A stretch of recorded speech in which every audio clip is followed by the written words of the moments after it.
En ce mois de mai, Lia se promenait au fond de son jardin. Elle était là, mince, vivante, souriante et épanouie. Oui, on pouvait dire qu'elle était heureuse. Elle pétillait de bonheur. Elle sentait son cœur battre la chamade à chaque pas qu'elle faisait. Le soleil faisait rougir sa peau, couler des gouttes d'eau de son visage. Elle avait chaud, elle était bien. Elle continua sa balade, jusqu'au moment où elle sentit ce fracas dans le bas de son ventre.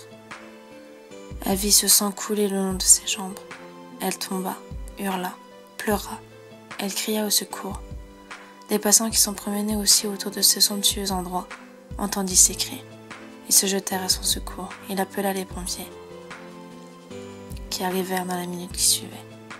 Lia, traumatisée et choquée, fut hospitalisée. Mais que lui avait-il arrivé? Pourquoi ce sang? Pourquoi cette douleur sans même se rendre compte de quoi que ce soit? En elle, elle portait la vie. Cette petite fille qui avait l'air si belle et si gentille. Lia la vit pour la première fois. Son premier regard fut celui d'une femme apeurée. Elle était seule. Son mari l'avait quittée. Son appartement était bien trop petit et ne contenait qu'une seule et unique pièce. Qu'allait-elle faire? L'abandonner? La faire adopter?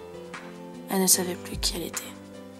Elle refusa tout contact avec ce petit être, qui pleurait toutes les larmes de son corps, réclamant la chaleur de sa mère. Lia se tourna vers les médecins. Elle réclama qu'on la fasse adopter. Elle ne voulait pas de ce bébé, non désiré. Elle ne voulait pas concevoir de l'élever, alors que c'était l'homme qui l'avait autrefois martyrisé qui lui avait procuré.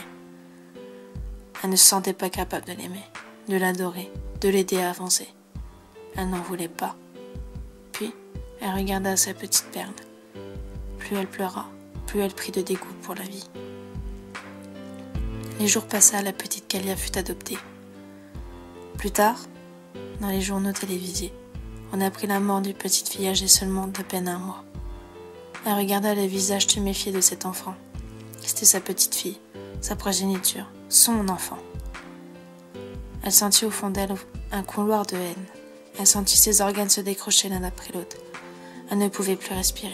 Elle éteignit la télé et finit par se calmer. Tout à fait sereine, elle monta au-dessus de cet immeuble de 10 étages. Elle ne supportait pas l'idée qu'on ait tué son enfant. Aussi bien non désirée qu'elle était, c'était son sang qui coulait dans ses veines.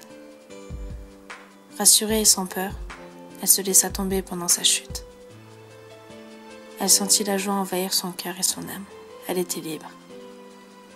Kalia fut ainsi rejointe par sa mère, qui au fond d'elle l'aimait, de tout son être dévasté, par la peur et par le chagrin, d'avoir pu un jour abandonner son existence, et sa seule raison d'exister. Kalia, son bébé.